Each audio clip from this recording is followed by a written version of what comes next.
Philosophy and righteousness, virtue and temperance is what I fight for, and with hard success. So let me ask you, little Palos, what's worse? Please converse, there's no need for the outburst.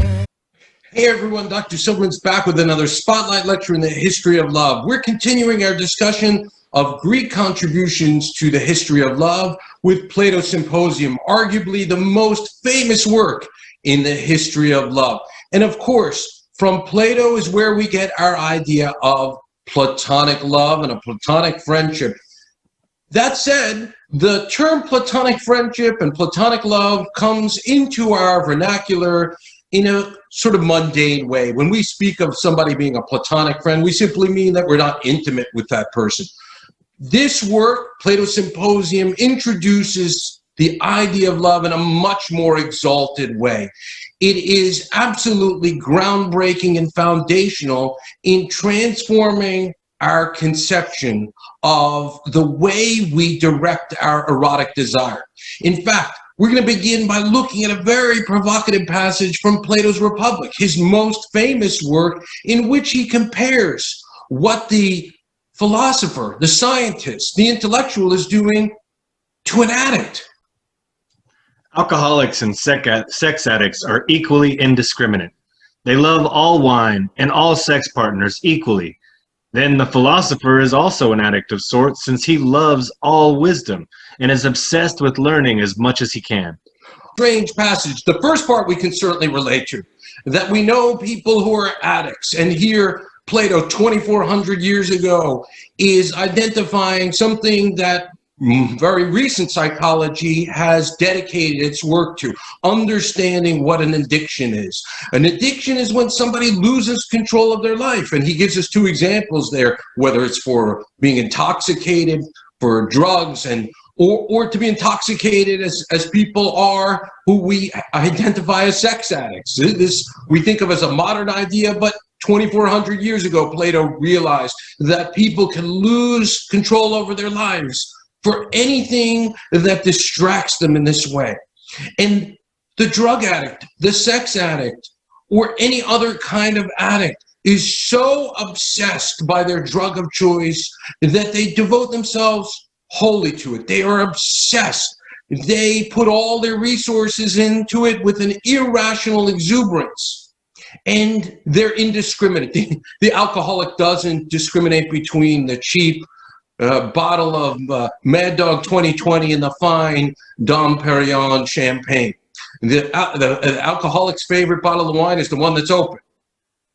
And yet, what does Plato do? He says that the philosopher is also a kind of addict, but instead of being possessed for something that's destructive and self-destructive, the philosopher is obsessed with knowledge and wisdom. Literally, the word philosophia in Greek means the lover of wisdom. Now, I'm sure we all know people, unfortunately, friends and loved ones that suffer from a kind of addiction, and maybe we all struggle with something. But who would we know? Who can we relate to that is so obsessed with knowledge and learning that it has taken over their life? That's a strange character indeed. Socrates walked the streets of Athens barefoot, clad only in a dirty robe. He cared nothing for appearance or any of the other conventions of his day.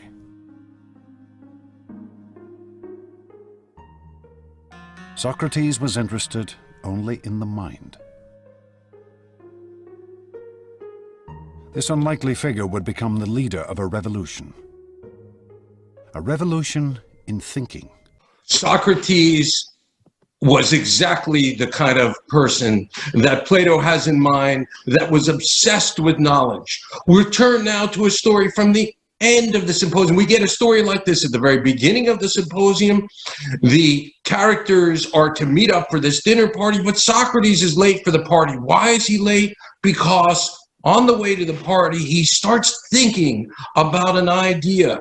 He starts churning in his mind, thinking over something, and he gets lost in thought. And again, at the end of the the dialogue. And at the end of the symposium, Alcibiades recounts a similar story where they're off on a military campaign, and Socrates is so lost in thought that he stands in the snow all night long, thinking and lost in contemplation. Now, on the one hand, we said, who would we know who's like that, right? Socrates is a bizarre character who's strange to his contemporaries 2,500 years ago, and somebody who is so obsessed. Again, we can understand people who are obsessed and become drug addicts and alcoholics, foodaholics, shopaholics, chocoholics, iPhoneaholics, but somebody who's so obsessed with learning and knowing that it takes over their life, that's harder to relate to. And yet, don't we all have moments? Don't we all have Socratic moments where we get lost in thought? Don't we all have times that we can look back on where we were so obsessed thinking about something, trying to figure something out, that we got stuck in a YouTube trap where we were watching videos, tutorials all night long, trying to figure out how to repair something in the house, trying to figure out how something worked, watching documentaries, trying to learn. And even though learning, we often think of as difficult, and we have to apply our minds, and but there are these moments where we get lost in thought and are so in love with learning and knowing that it opens up a whole different side of ourselves. That's the real meaning of Platonic love. The love of knowledge that takes us to another world, that transforms us from our basest desires for food and drink and sex and just feeling good, to an intellectual journey where our mind is taken to this whole other world where we are driven by this desire to know. That's the real meaning of Platonic love. And we'll get that journey as we move up the various arguments that we come across through each of the characters in the dialogue till we get to the penultimate moment, and ultimately to the contemplation on Diotima's ladder of love at the conclusion of the dialogue, to the contemplation of beauty itself, to truth and beauty itself. This will be the highest rung on our ladder of love. That being said, let's set the stage for the work we're reading. The Symposium, and again, this word comes down to us and is part of our English vernacular, symposium. And today we think of a symposium as an academic conference where scientists can meet to discuss an issue. Like-minded scientists who are all working on the same issue meet to share ideas. We get that transformed notion of symposium as an academic conference, again, from the transformation that occurs in this work. The original meaning of symposium, sympotos in Greek, is to drink together, a drinking party, a frat party. And the ancient Greeks had these fraternal orders, men's clubs of the noblest citizens that would meet for these distinguished dinner parties. They would dress up, there would be a meal, but in the end of the night, the point was to see who could drink each other under the table while they would tell all sorts of bawdy stories and drink to abandon. One centre of Athenian upper-class life had always been the symposium, or dinner party, where guests would gather to eat, drink, and talk. In these years, Pericles played host to an astonishing generation of individuals. Figures whose achievements would shape Western civilization. Drinking party is that the characters got so wasted the previous night that they are too hungover to have another night of abandoned drinking on the night of the symposium. So they propose instead, again, a strange transformation, a strange reinvention of the drinking program. Rather than drinking each other under the table, they want to have a competition of who can deliver the most eloquent and articulate and logical defense of love. One of the characters says, we see all sorts of discourses, and the work takes place in the mid-5th century BC, right on the emergence of scientific rationality, where we see the emergence of biology and physics and chemistry, and we're going to get this in the dialogue. All of these new academic disciplines that are writing discourses on all sorts of subjects, and yet, the characters remark, we haven't yet had a scientific account, a rational account, a logical account of the meaning and significance of love. Love is such an important subject. Shouldn't we dedicate a discourse to understanding the meaning of love? It's a hard subject, as we know. They agree that they will replace drinking with thinking, as we saw in that first passage we looked at, that instead of being drunken with alcohol, we're going to be drunk with ideas. We're going to be pursuing knowledge with that same dedication, where we lose track of time and space and place and seek an otherworldly sense of truth. The first character to deliver a speech is Phaedrus. So let's look at Phaedrus. Love is a great god, to be revered in earth and heaven, and especially because of his birth. Parents, he has none. No poet has described them. Love is the oldest of the gods. Love confers on us the greatest benefits. Above all, the principle by which we all should live the whole time. The principle which neither family, nor position, nor wealth can bestow, but only love. Phaedrus asserts that love is the oldest of the gods. So again, this work represents the transition from a mythological understanding of the world, that the world can be understood and the forces within it as supervened by various deities, as we know from Greek mythology. And yet we're going to see how that gets transformed into psychological notions. But Phaedrus is starting with that notion that the god of love is the oldest of the deities. And because it's the eldest, because he's giving that priority to love in terms of temporality, that it must have a generative function. And he gives us a notion of the creation of the world, that originally, he says, there was chaos and then earth.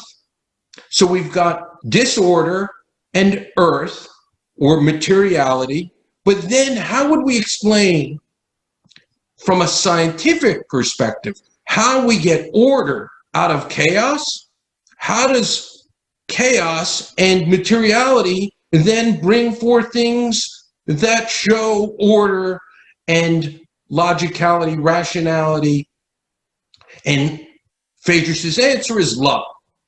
We can almost think of this as a scientific principle, that when chemicals are brought together, we have principle of attraction.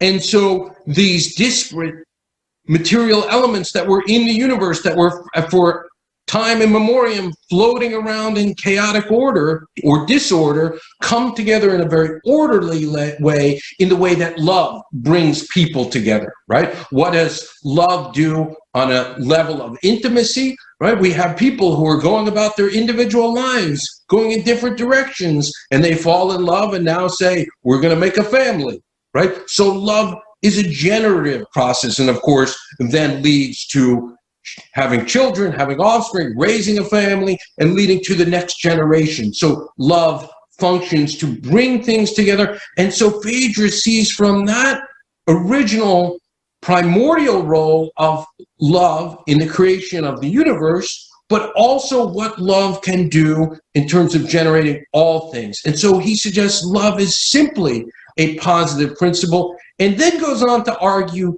that the best example of this is the warrior who's willing to die for his brother in arms. Of course, we've talked about the Trojan War saga, and some of you may know Achilles makes the decision to go back on the battlefield, knowing that he may die for the sake of avenging the death of his friend Patroclus.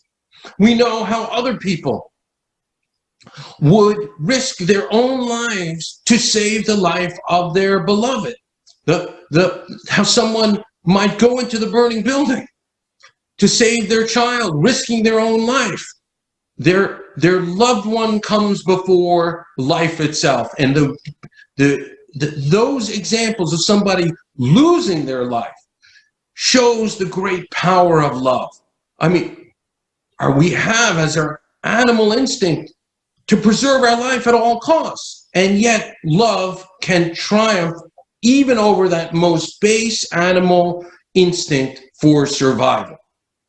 That's a very powerful argument Phaedrus gives us, but in a way strange, because he's left us thinking, what's the greatest power of love? That we die for the sake of love. That brings our next speaker, our next character, who's going to try, and again, keeping in mind this is a competition, he's going to try to outdo Phaedrus, and so comes Pausanias. Everything depends on the circumstances. To yield to a bad man in a bad way is wrong. To yield to a good man in a good way is right. To place oneself at the disposal of another in the belief that in this way one may grow in knowledge or some other virtue is no disgrace. Such submission is not civility. We may conclude then that it is always honorable to yield to love if honor may be obtained by the yielding. Such love is heavenly love, associated with a heavenly goddess. Such love is precious. It compels both states and individuals to discipline themselves and study to attain excellence. All other forms of love belong to the other goddess, common Aphrodite. Phaedrus had argued all love is good. Love brings things into being. But Pausanias has a more subtle view. He dichotomizes, again, beginning with mythology. He argues there's actually two goddesses of love. There's the older Aphrodite, and then there's the later Aphrodite. One is older, one is younger. One is heavenly, one is baser, is more earthly. And these correlate to two kinds of love. One is a higher kind of love, a more noble and exalted kind of love. One is a lower and a baser kind of love. We might call that lust. And so we might think of how we understand Pausanias' argument. I think we can all relate to this. Love could lead us to become a worse person. We get smitten with somebody who's a bad person. This is his argument. If love attracts us to somebody who's a bad person, they'll make us worse, and we'll probably make them worse as well.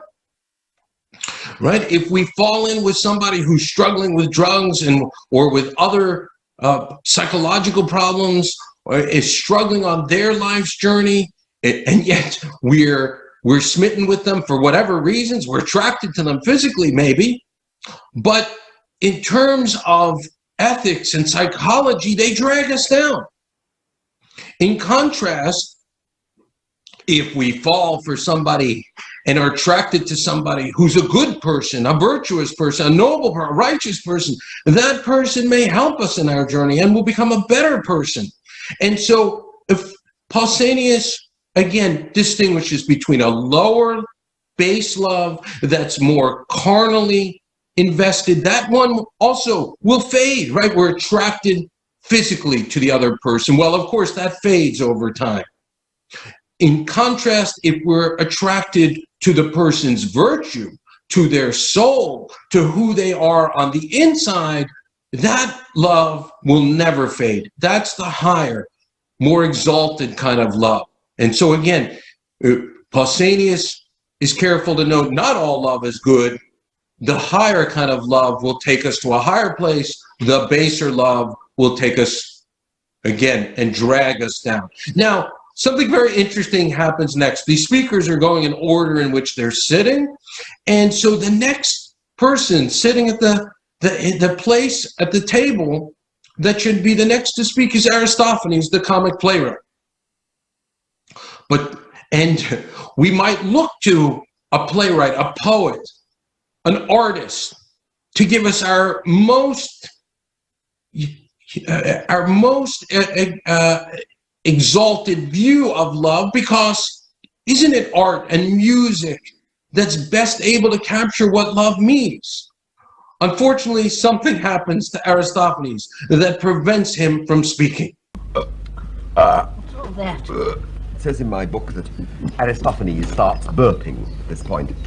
It says in my text that it's hiccups. Well, hiccups are very much like burps, aren't they, one way or the other? Well, I think I will take advantage of your indisposition to say my piece now. Pausanias has made an admirable beginning, but he's not brought his argument to an adequate conclusion, and I think, therefore, it's incumbent upon me to put the finishing touches to it. He was quite right, I think, in the distinction he made between the two kinds of love, but my professional experience as a doctor has convinced me that love does not merely exist in men's souls with beautiful bodies as its object, but that it has many other objects, many other spheres of action, the bodies of all animals, for example, the plants that grow in the earth, practically all existing things. Love is a great and wonderful God whose influence extends everywhere to embrace the world of gods and men alike. I will begin with medicine to show my respect for the craft. And I think that we find an analogy here, don't we, in dealing with men's bodies with what Pausanias was saying just a moment ago, that just as honor and dishonor consist in yielding to the desires of good and vicious men, respectively, so it is the business of a good practitioner to gratify the sound and healthy parts of the body and to thwart the unsound and diseased parts. And this is the business of what we call medicine, isn't it? The knowledge of the principles of love at work in the body with regard to repletion and evacuation. It's clear that Plato is poking a little fun at Eryximachus's expense. So again, Aristophanes, the artist, the playwright, was supposed to speak next, but he has this uncontrollable case of the hiccups that prevents him from speaking. And so we have this battle back and forth between science and poetry, between rational thought and fantastic, artistic thought. The poet is supposed to speak, but biology gets in his way. And so the physician, Eryximachus, comes in, and Eryximachus, the physician, gives us a very clinical, somewhat boring discussion of love. And we're meant to sort of be a little bored and tried upon by his tedious discussion there. And he says love is a sort of sickness.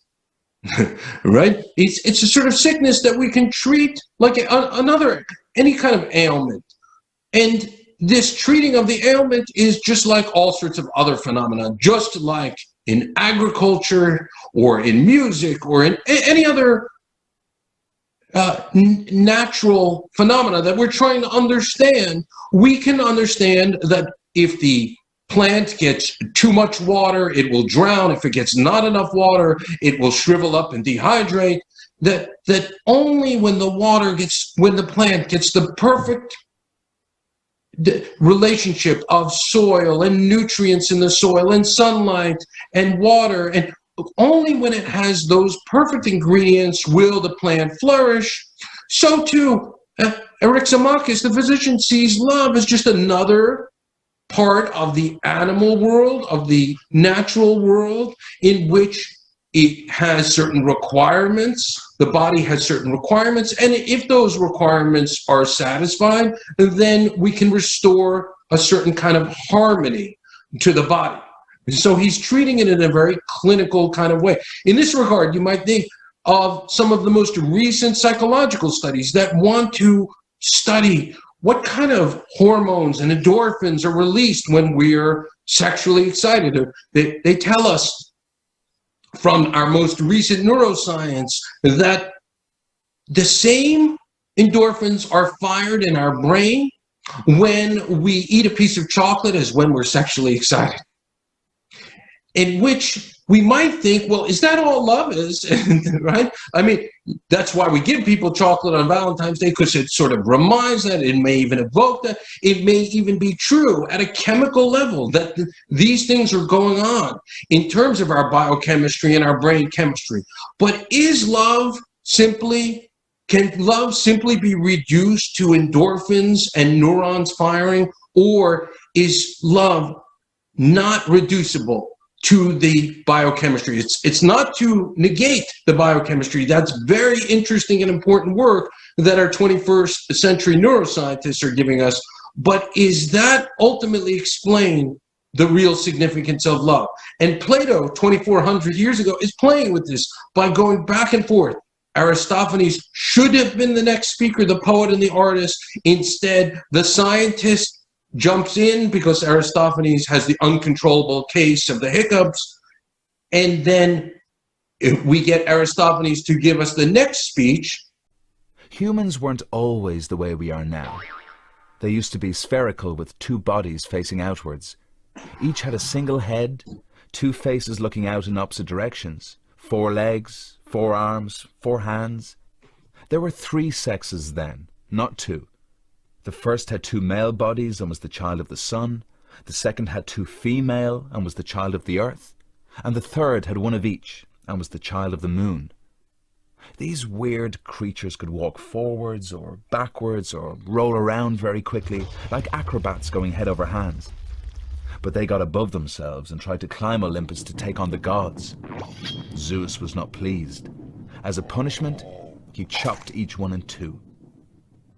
Ever since that day, human beings have been yearning for their other half, the bit that's missing.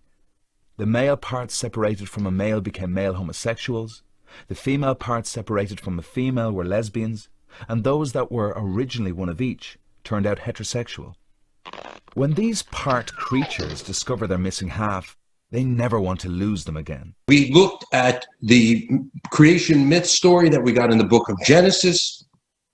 Aristophanes' myth, though, assumes that there were 3 primal human beings, and these primal human beings were Siamese twins. The 3 different categories: we have 2 men that would be joined with each other, 2 women that would be joined with each other, and the male-female that would be joined with each other. And these Siamese twins had faces that were attached to each other with 1 head, but the faces were looking in opposite directions, perhaps suggesting again the inherent contradiction of love, that we have 2 people that each have their own will and each want to go in their own way, but somehow are joined together at the hip. And this competing directions and competing volitions leads these roly-poly human beings to bounce and propels them to take on not just the mortal creatures, but to try to take on the gods on Mount Olympus. They get so bold, as some people do, perhaps as the Bonnie and Clydes, we could take on the world together. And they try to take on the gods, and so Zeus punishes them. And how does Zeus punish them? By splitting the Siamese twins into 2. And so Aristophanes leaves us with the notion of the finding your other half, of your soulmate, that the punishment of Zeus leaves each of these primal individuals and leaves each of us, for the rest of humanity, trying to find our other half, that there was this original half that we were meant to be with, and we're severed from that person. So we spend our lives trying to find our other half. Interestingly, Aristophanes has an original account of the natural basis of homosexuality, that some people are meant to be with somebody of their own gender, and some people are meant and attracted to people of the opposite gender. But that notion that love is finding our other half, without whom we're hopping around as half a person. Very powerful and fantastic, as well as comical view to follow Eryximachus, the medical and clinical technical view of love as a chemical reaction. Okay, we packed a lot into today's lecture. We'll see everybody back for our next spotlight lecture. We'll finish our discussion on Plato's Symposium. See everybody back soon. Take a seat. It's Young Money Socrates here, about to drop a hot beat. Philosophy and righteousness, virtue and temperance is what I fight for, and with hard success. So let me ask you, little Palos, what's worse? Please converse. There's no need for the outburst. Is it more evil to commit or endure wrong? Does one make you more unhappy and suffer long? Speech.